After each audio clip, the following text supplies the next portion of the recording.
Isasabak na sa field testing ang mga bagong makinarya ng Commission on Elections o COMELEC sa buong Pilipinas at sa ibayong dagat.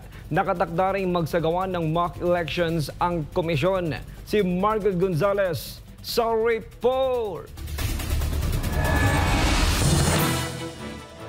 Worldwide ang gagawing field testing ng COMELEC sa darating na Sabado para sa mga nirentahang makinarya ng komisyon na gagamitin sa 2025 midterm elections. 34 na voting precincts ang makikisa. 30 rito ay mula sa iba't ibang bahagi ng Pilipinas habang ang 4 naman ay overseas. Sa Metro Manila, gaganapin ang field testing sa Taguig, Pateros at Manila. Sa Batanes at Palawan naman ang sa Luzon, sa Antique sa Visayas at Davao del Sur sa Mindanao at Tawi-Tawi at ilang special geographic areas sa BARM. Pagdating sa ibayong dagat, makikiisa rin sa field test ang mga presinto sa New York sa USA, Japan sa Asia Pacific, Athens, Greece sa Europe at Abu Dhabi sa UAE. Ayon kay COMELEC Chairman Attorney George Garcia, ang field test ay paraan ng COMELEC para malaman kung ang makinarya ay kung maayos na makakapag-transmit ng election results sa iba't ibang entities, gaya ng National Board of Canvassers, sa central server ng COMELEC, mga Citizens Arm at sa mga major at minor dominant party mula sa lahat ng mga actual locations sa iba't ibang lugar sa bansa. Nakatapos na ng pagbilang, nakatapos na ng pagboto, nag-print na ng election returns yung mga makina na yon. Ang tanong, magtatransmit ba siya ng maayos? Of course, sinusubukan natin ngayon, pina-fine-tune yung lahat ng machine natin ngayon dito. Ang tanong, yung bang ganyang klaseng machine, pag dinala mo na doon sa Palawan, Quezon, pag dinala mo na doon sa, meron ako nakita kanina, Antique sa Hamtik, Antique. Pagkatapos meron kanina na meron siyang Bungaw, Tawi-Tawi.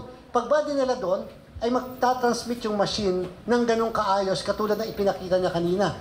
Sa transmission, gagamit ng Tito at Smart SIM cards ang COMELEC. Sa mga lugar na walang signal, gagamit ng Starlink ang komisyon. Pagkatapos ng field test, magkakaroon daw ng mock election.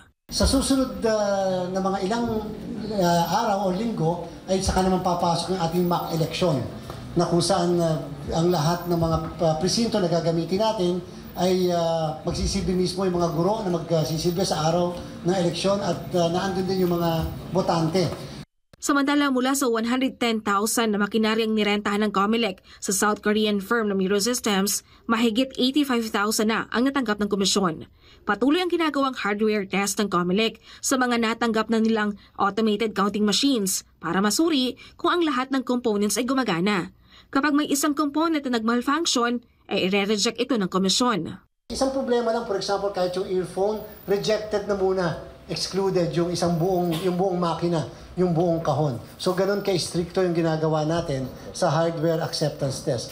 Sa kasalukuyan, for your information, ang COMELEC ay nakatanggap na ng 85,944 na automated counting machines. Ito ay 78.13% ng more or less kabuuan na 110,000 na dapat commitment sa atin ng Miro Systems. Ngayon din, na-inform tayo na halos lahat ng natitira sa 110,000 ay nasa customs na. So anytime ay madideliver sa atin yung kabuuan ng 110,000 na makina na nirentahan natin sa Miro System. Para sa Diyos at Pilipinas Kumahal, Mark Gonzalez, SMNI News.